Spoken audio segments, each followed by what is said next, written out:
Thank you, Mr. Mayor. Just going over a few of the highlights of the report here. We've got some statistics. A total calls of 1,152 in the code office.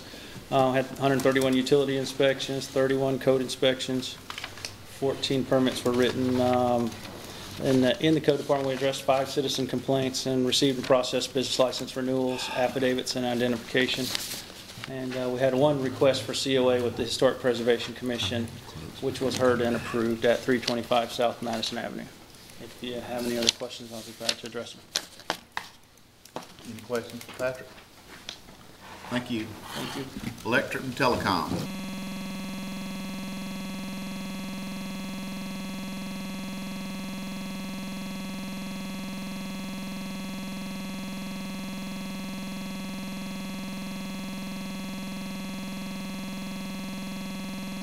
Yes, Mayor. Usage was down again, as it has been all year compared to last year and the year before. In electric, we used a total of a little over 12 million kilowatt hours with a total cost of $866,000. Top user was still about right around 400 gigs, with 53 being above 200. And our peak usage is getting up there. We're at about 72% of our total capacity during peak times. Peak times run between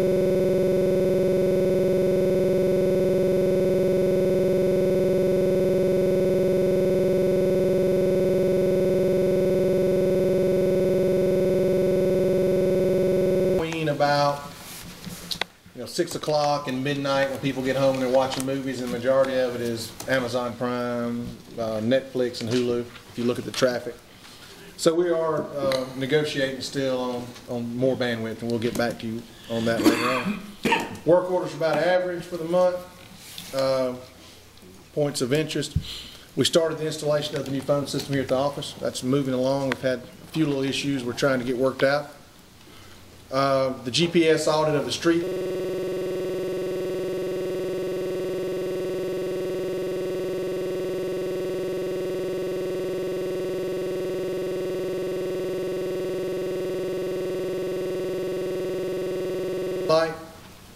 It's about 3/4 of the way done. I didn't expect to be at this point till later on, but Tommy Whitehead has really moved forward with that project, and with the help of Rodney's GIS man.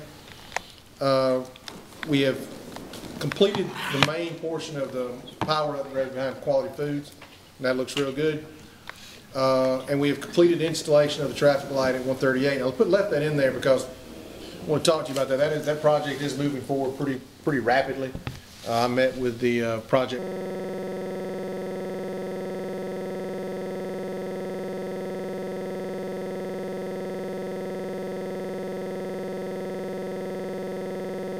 manager today.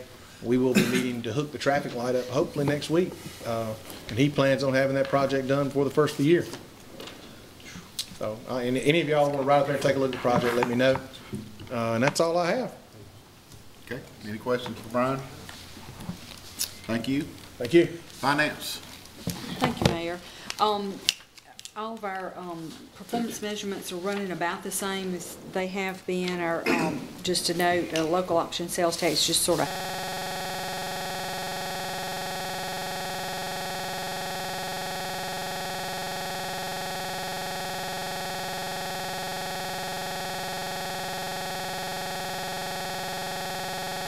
hanging in there. It is running a little bit lower than we had anticipated that in the spliced, but still at fairly decent levels. Our financial status report, you have that, and looks like most of the departments, everything's running trending about where it should be this time of the year. And I'll take any questions you might have. Okay, no questions. Thank you, Renee.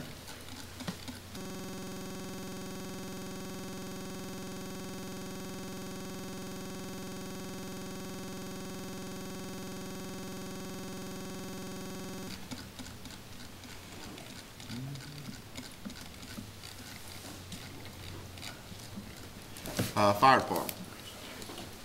For the month of September, the Monroe Fire Department, we received 201 phone calls. We had 2 structure fires. One of them was in the city of Monroe. One of them was assist Walton County.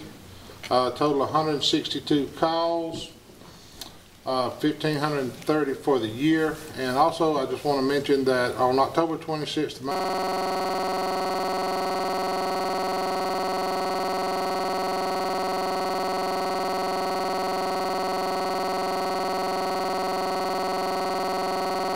Fire Department, we did have a trading burn on Spring Street.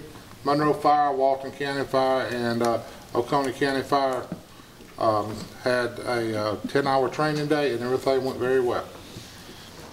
That's all I have. Any questions for Mr. Page? Thank you. Police Department. Mr. Mayor, the month of September, we had 3574 calls for service, calls directly to Monroe.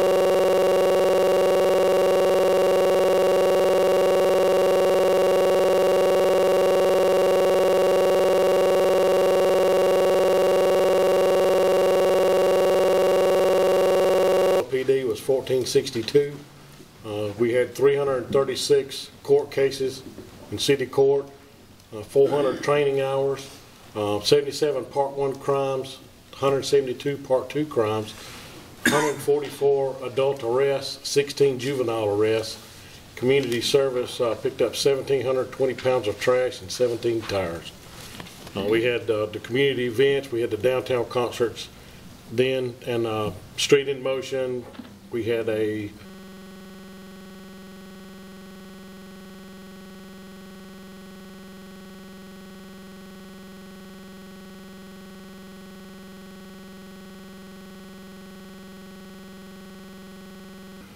bicycle Argo cycle tour. It came through it. We worked Park at Park work day, and of course the Monroe Farmers Market that we work every Saturday too. Okay. Any questions for police? Thank you. Solid waste. Thank you, Mayor. Our reports for September is pretty consistent with previous months. Our street sweeper was down during the month of September. It is back up and running. And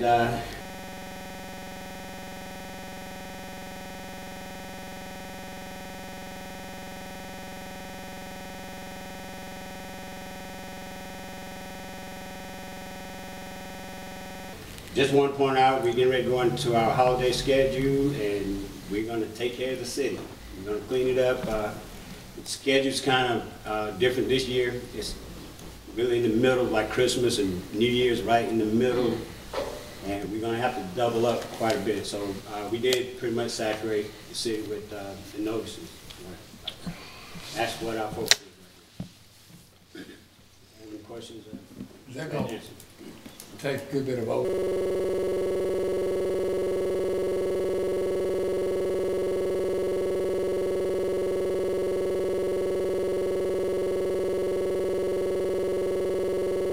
Time because of that holiday time?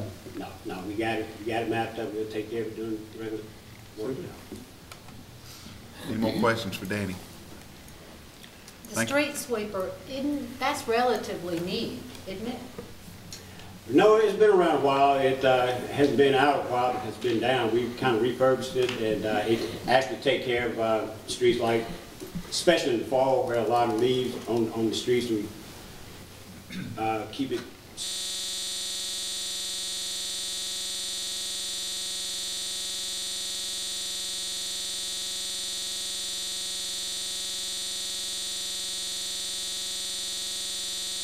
Swept, keep from getting storm drain. That's the main reason. Keeping it nice and clean. Any more questions? Thank you, Danny. Streets and Transportation. Thank you, Mr. Mayor. Just a few highlights from the report. For the month of September, we excuse me, rented out the community building 8 times. Fleet management continued to do their normal stuff, working on stuff as it comes in, getting ready to do.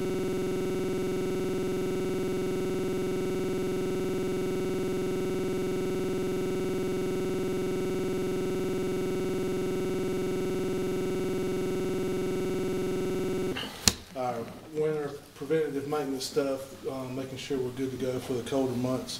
Our grounds crew picked up about 1.5 tons of litter throughout the city. Street division, we recently completed our 2013 LMIG projects, which was paving and striping on Marable and Cherry Hill. It is completed and is the process goes through.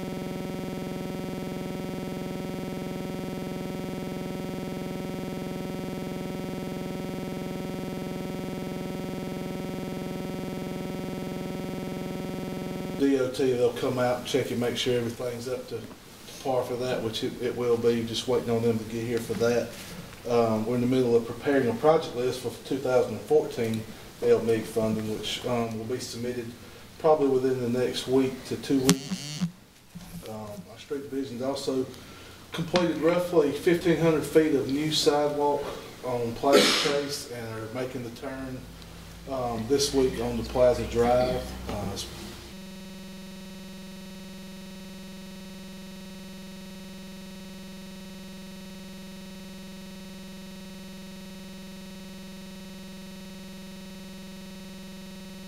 Turned out to be a really good project over there.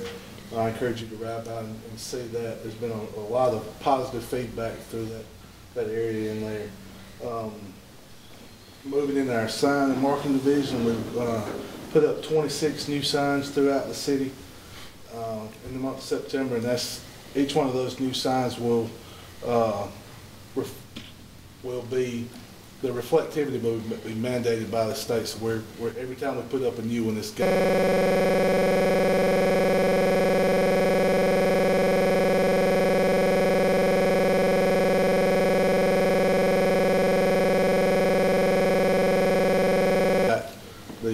new high-intensity material in it.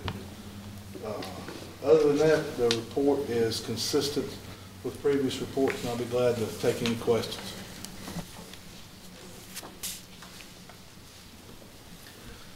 Okay, no questions. We'll move into water, sewer, and gas.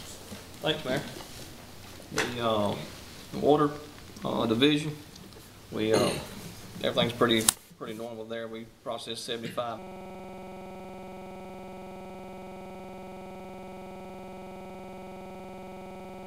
million gallons.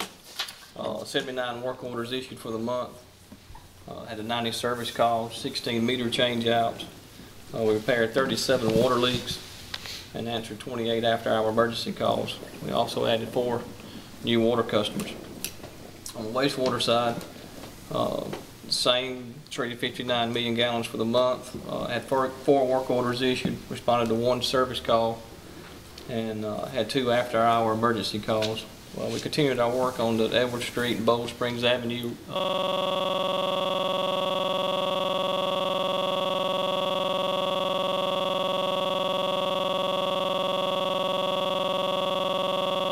rehab. That's been completed now. We also began locating our services for some sections on Bell Mead that need some rehab. And works continued on the 2011 CDBG project. They've actually brought in an additional crew to try to help complete that job. Natural gas, we sold a little over 12,000 MCFs for the month. 11 work orders issued, and we continue to repair our gas leaks from the recent inspection.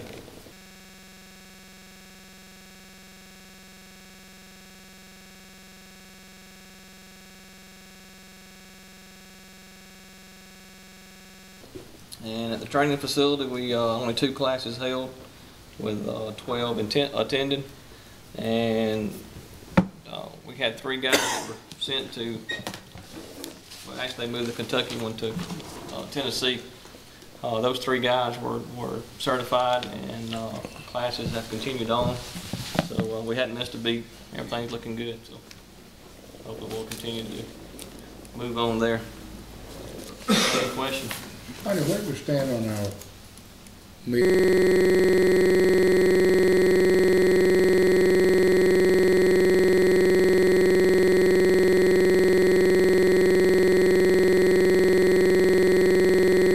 water meter replacement? The RFPs are almost complete. We'll submit those, so hopefully by the end of the year, everything goes. as planned. I saw on TV where College Park having problems with the water meter readings, how they have just gone up. Are you anticipating that? No.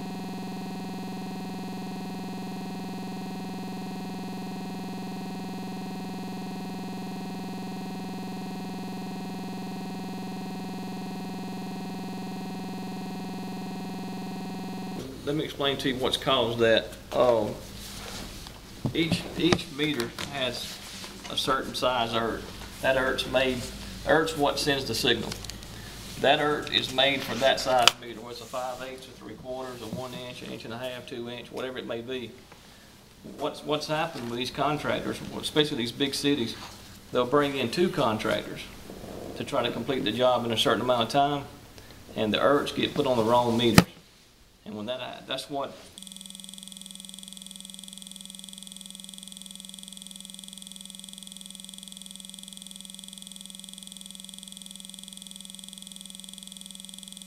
the happened to City of Atlanta. They had 2-inch ERTs on 3/4 inch meters, and they were just getting some crazy readings. But we're anticipating 1 contractor, and our meters are actually come with the ERTs already attached, so there won't be any chance of it being installed on the wrong meter.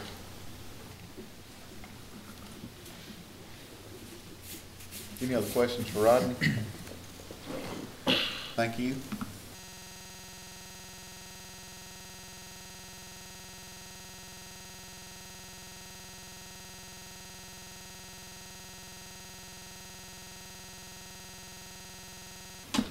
That completes our department reports. We'll move into committee information. Does finance have anything? Okay, airport, Nothing, Mr. Mayor. public works, Nothing, Mayor. utilities. Thank you, Mayor. We need to look at the Public Service Commission consent agreement. Ms. Millbrooks, you want to talk about that?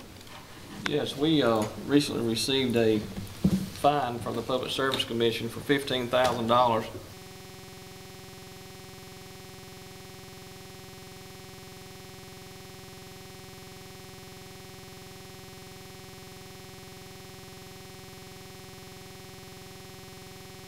And it had to do with our public awareness program, which is basically what it requires us to do is we have to notify our customers, our non-customers. We have to many of you filled out the surveys before on the gas deal. We have to survey the public officials, the emergency officials.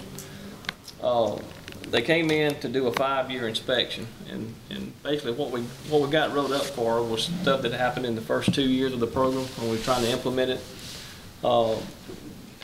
The inspection form didn't come out.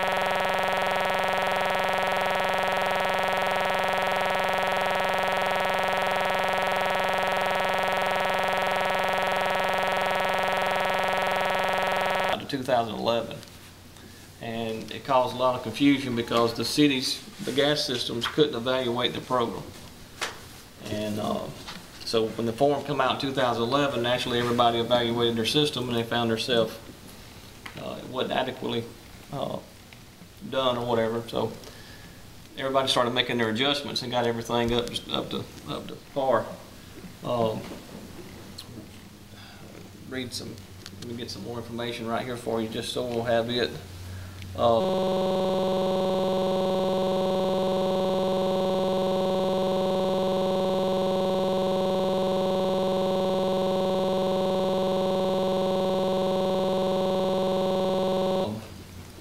Another thing that let's see, I talked about the annual review plan. Actually, I covered it all. Okay, so what we did was and all the gas systems are getting this $15,000 fine. Some cities received one at first for $22 million. And the Public Service Commission stepped back and said, no, that's not even reasonable. We gotta take this thing down to a minimum fine of $15,000. So they did that, and then all the systems requested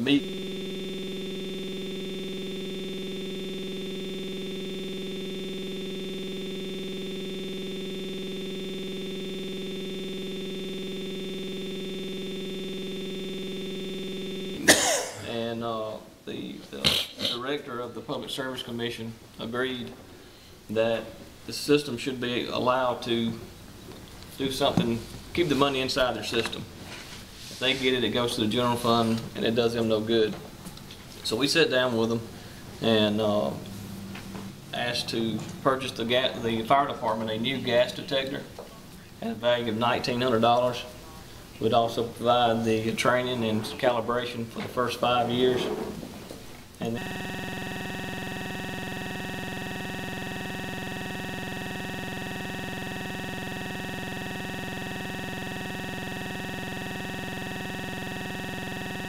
we also agreed to fund our public awareness program and our marketing program with $20,000.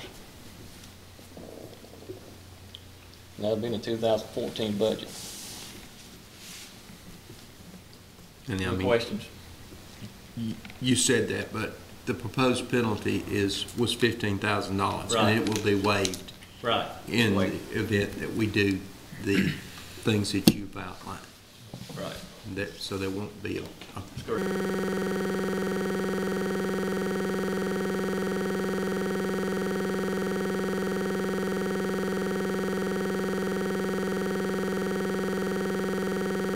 direct penalty. That's to correct. them. So what again about the public awareness campaign now? The public awareness program, what it is that you're having to notify all your customers, non-customers. Did you say with $20,000 for that? There'll be $20,000 sitting in the marketing and PAP fund or line item for the budget next year. So what is that been in past years?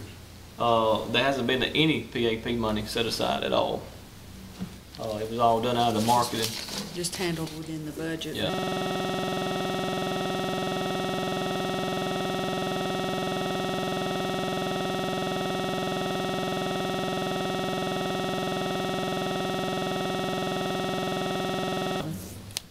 So is this an additional $20,000? There'll be an additional $15,000. There's $5,000 in the marketing plan. Now this $20,000, what we envisioned was $10,000 going towards our rebate program and marketing the gas system, and $10,000 for the PAP or the public awareness. So what you're saying is that $15,000 fine, we're still going to spend that money, but we're going to not give it to the state, we're going to spend it internally. Is that so? Basically, yes. You wouldn't have had a choice anyway.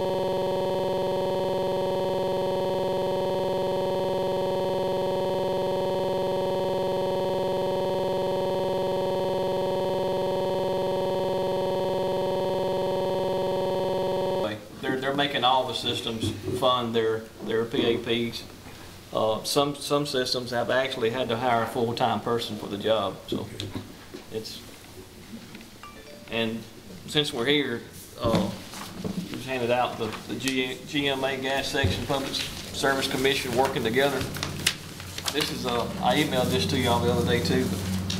This is a little town hall meeting deal they're holding on November the 12th in Lawrenceville. If you can attend.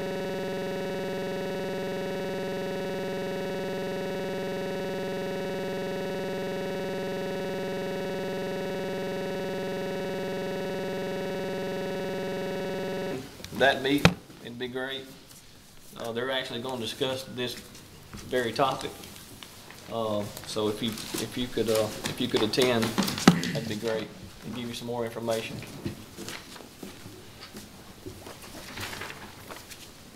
And I'll need to know who's attending so I can go ahead and RSVP. Are there any other questions? If not, from the committee, can we recommend?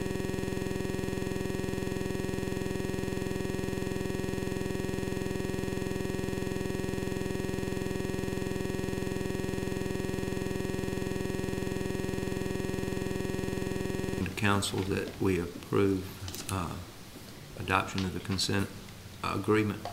I'll make that motion. Is there a second? I second. Motion second. All in favor, say aye. Aye. We recommend that the consent agreement be approved by council. Okay. The next item is the MEAG power sale.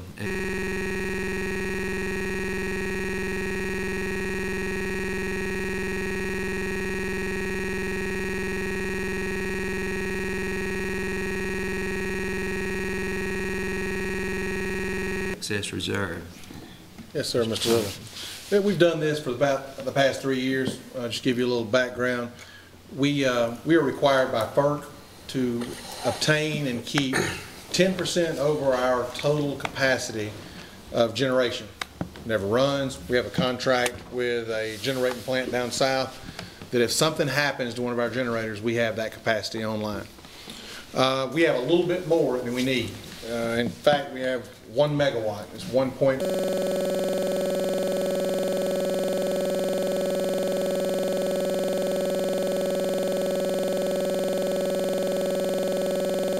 .003 megawatts more than we need at this point. And we have sold that off at the cost, our cost, to the city of Forsyth for the past, I think, 3 years, something like that. And it's the same contract. We just have to redo it every year. And I'll take any questions you may have on it. So this is all of our excess from? No. It's a very small percentage of our excess. We have about well, it's a little bit more than a small percentage. We have about 5 to 7% of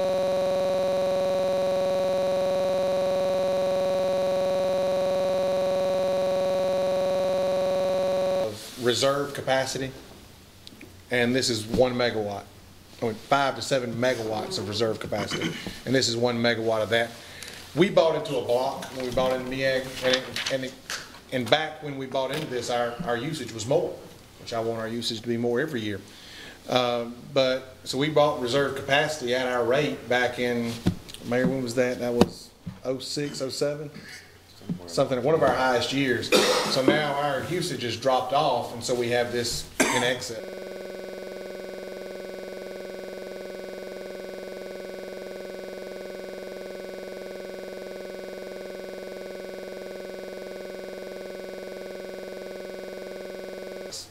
And so we can get a little money back on it by selling it to Forsyth. And it helps Forsyth out.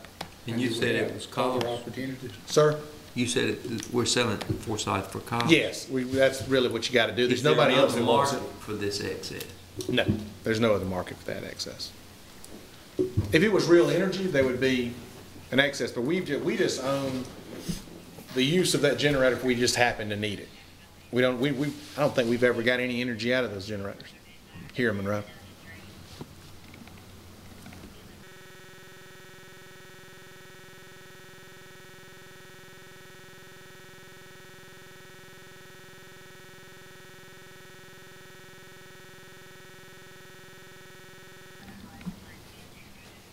Were there any other questions?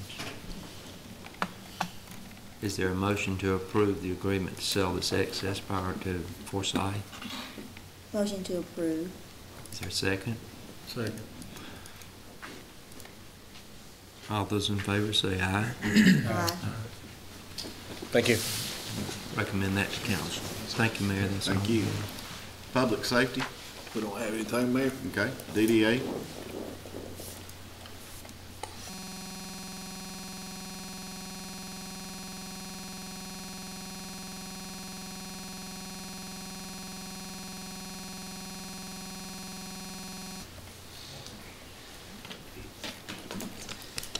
We had a good September. That was our biggest concerts. You all were probably there and aware of that. We partnered with Walton Proud campaign with the Walton County Chamber of Commerce. That was a very big success.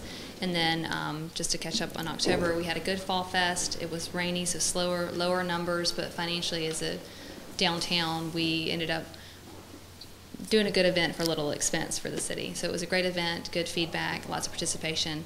And we started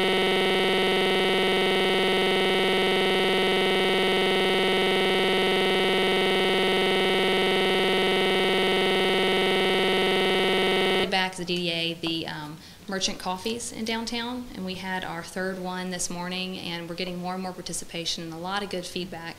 A lot of merchants there were saying, I haven't seen this person in years. We used to do this years ago.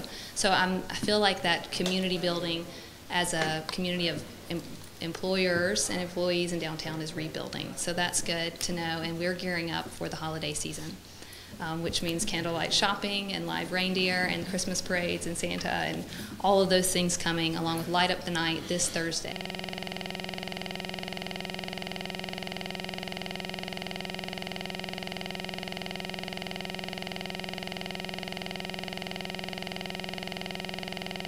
So Thursday's the first night that lights will come on in downtown.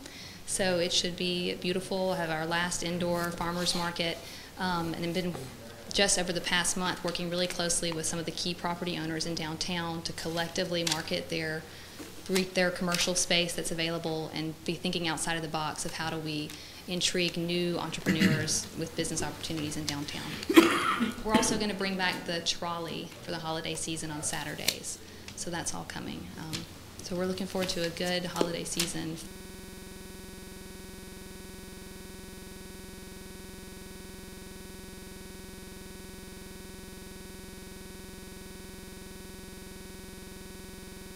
For business in downtown. Any questions or? What are some of the ideas on helping to market the downtown properties? One of the things, other communities have done this, Main Street communities, where they do the window clings, where you put something in a window, a vacant space, and you kind of say, this space isn't empty, it's full of opportunity. The spin that we're going to do on it is we're going to tell our story and use that as an opportunity to tell some of the history of Monroe, and then say, begin your story here in this space. So twofold, it'll kind of give some education in the community. We have a lot more new families and faces.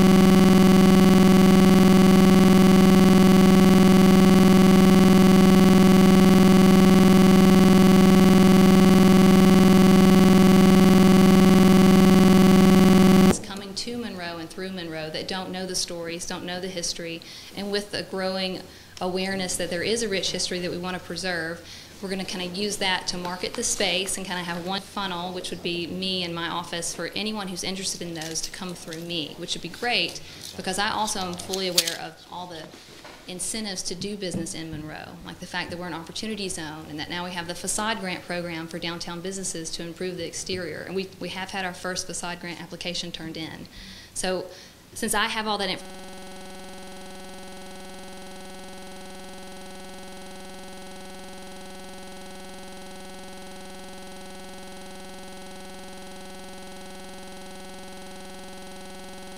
information, I would love to walk alongside new potential business owners for downtown. And so this will kind of help do that. And so we're working with the 3 major property owners that are in downtown. They've all agreed for their empty spaces to be marketed. I don't know who would turn it down, but they're excited about being a part of that. So that's one way we're doing it. And then our web presence of the business resources available. I've added a new page on the downtown website just under businesses that's business resources. And it lists it really clearly. Financing options for downtown.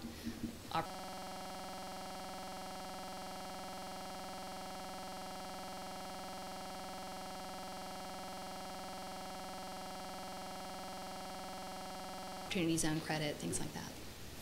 But it's open to any business downtown that has space available. Oh, yes, yes.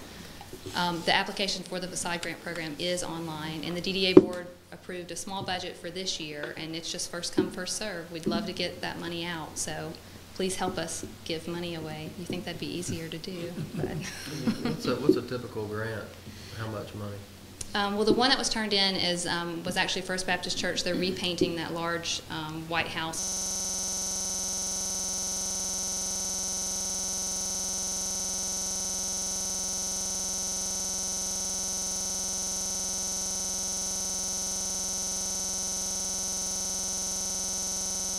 On Broad Street.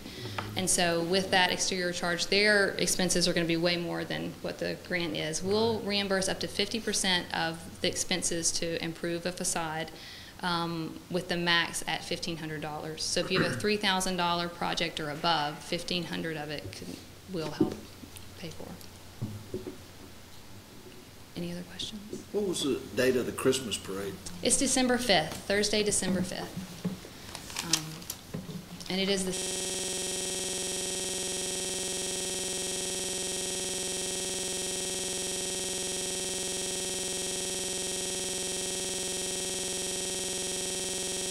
60th annual Christmas parade. The first one was started in 1953 by Wayne Shields, and his wife, Myrtle, is going to be the Grand Marshal.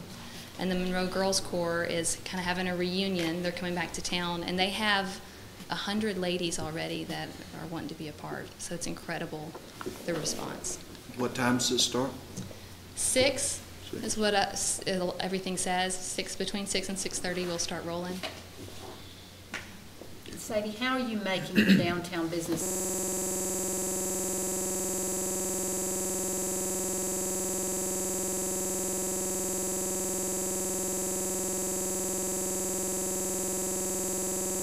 Is aware of that facade program?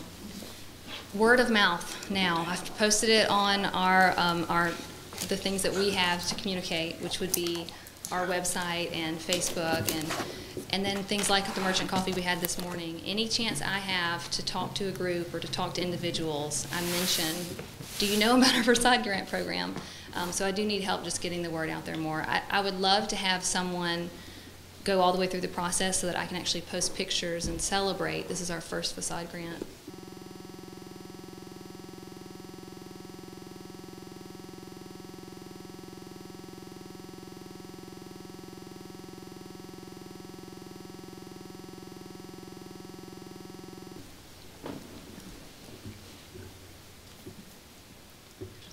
Thank you. Thank you. Is that all? Yeah. Okay.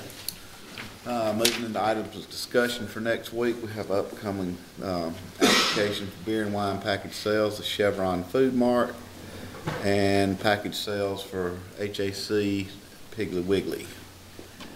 And we have one item tonight requiring action. It's a resolution for the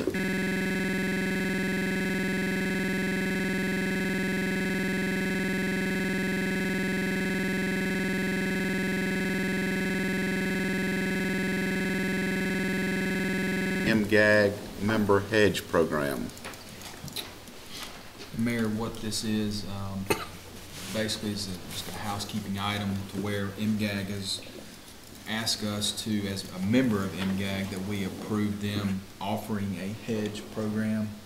And it also does one other thing, it appoints a representative from the city to, should we choose to hedge gas, to it appoints somebody that will do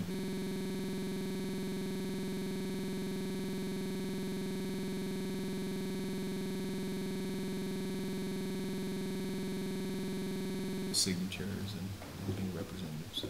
Okay.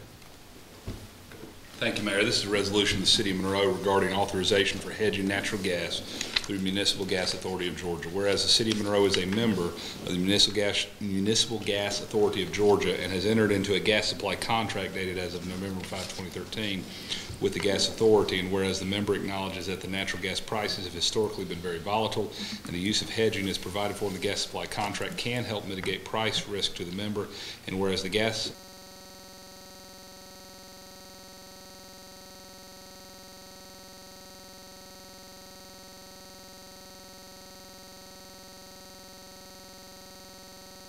Authority staff has studied the use of hedging strategies to mitigate price risk associated with market conditions for residential and commercial customers, poultry growers, and for industrial and other large end users.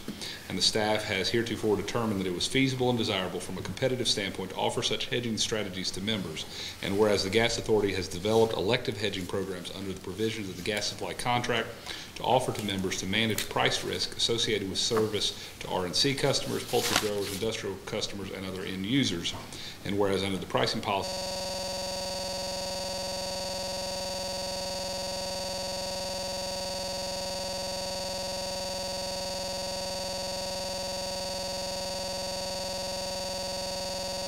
approved by the board, members are billed based on spot market prices adjusted for any hedges elected by the members. Now therefore be it resolved as follows. Section 1, approval of hedging.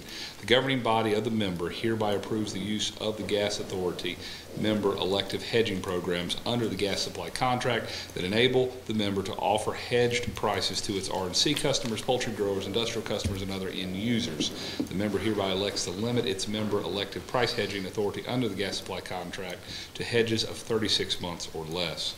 Section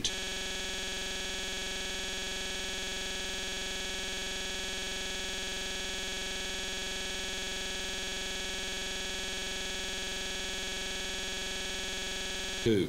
Hedging elections and transaction confirmations. The governing body of the member hereby authorizes the city administrator and the water and gas director of the member to complete the election forms and/or transaction confirmations, to enter into member-elected price hedging, and to deliver such election forms and/or transaction confirmations on behalf of the member as its authorized act. The election forms and transaction confirmations shall be in substantially form attached hereto as Exhibit A and incorporated herein by this reference. Section 3, general authorizations, incorporation of recitals, and ratification of actions. The authorized member representatives are here.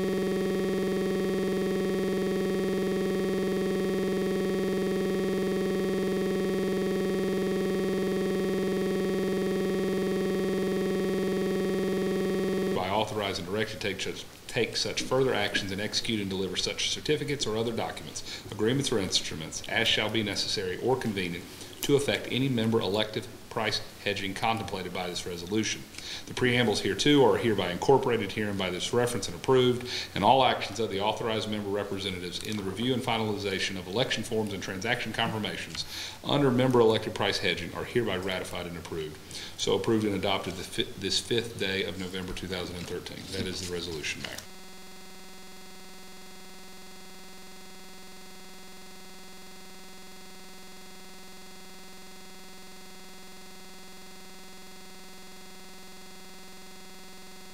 Okay, thank you.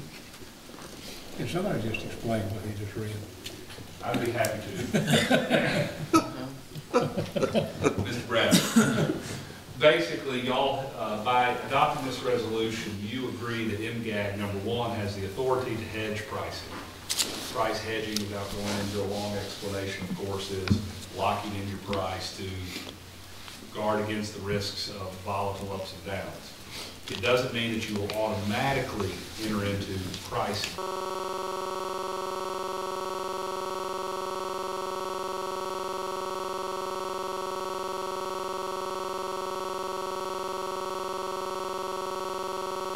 Hedging agreements. It authorizes MGAG to enter into hedging as needed, and then it defers the authority to the city administrator, Mr. Chancey, and the water and gas director, Mr. Middlebrooks, to have the option at elective times to elect into one of their 3 hedging programs, which is divided into large industrial, poultry, and residential and commercial. And so basically it gives the authority to Mr. Chancey, Mr. Middlebrooks,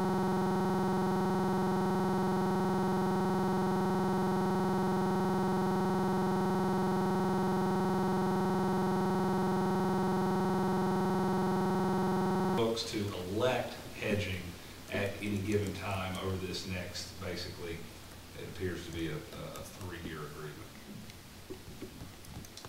I'd be happy to answer any other questions on it if that explanation. It doesn't obligate anything. It does not obligate, it just provides the opportunity for us to hedge as needed. Yes, and staff is discussing, we have decided not to recommend hedging at this time. I mean, gas is so, I wouldn't say cheap, but there's no sense.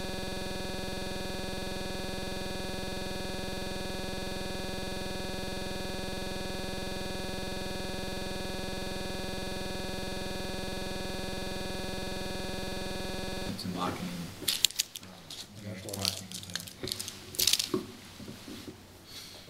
Okay, any other questions? If not, we need a motion on this resolution. Make a motion that we adopt the resolution. Have a motion by Mr. Little. Second by Mr. Adcock. All in favor? Aye. Any opposed? That passes. Mr. Mayor, can I'm sorry, go back to previous, just for clarification on the beer and wine discussion Yes. thing.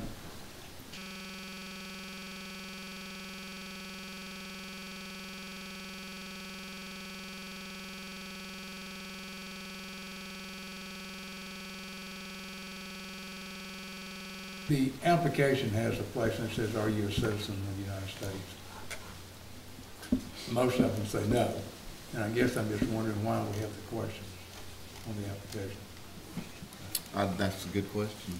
I don't know if it was supposed to be there for statements, Mr. Bradley, I don't know that I can answer your question directly without inquiring and looking it up.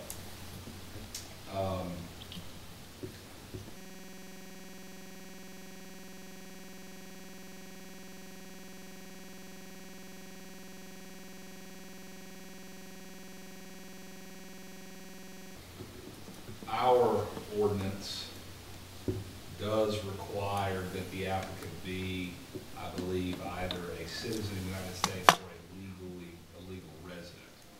I'm not sure the state requirements, but our Title VI or Chapter 6 of our Monroe ordinances would require that the applicant be either a U.S. resident or a legal resident. I can clarify that for you and provide further information. Other than that, I do know they have to submit background checks.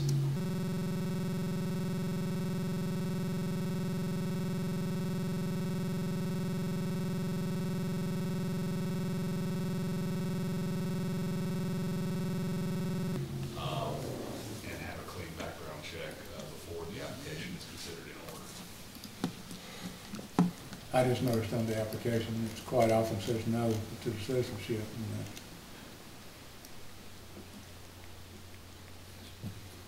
Okay, any other business or questions? Not, we need a motion to adjourn. So moved. Scott? Second. Second, Mr. Richardson. All in favor? Meeting adjourned.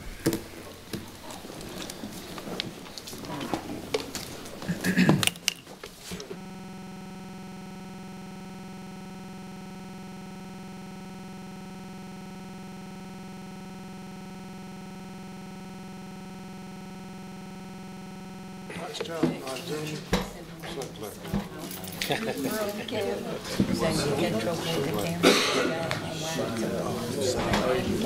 gotta get some. I just got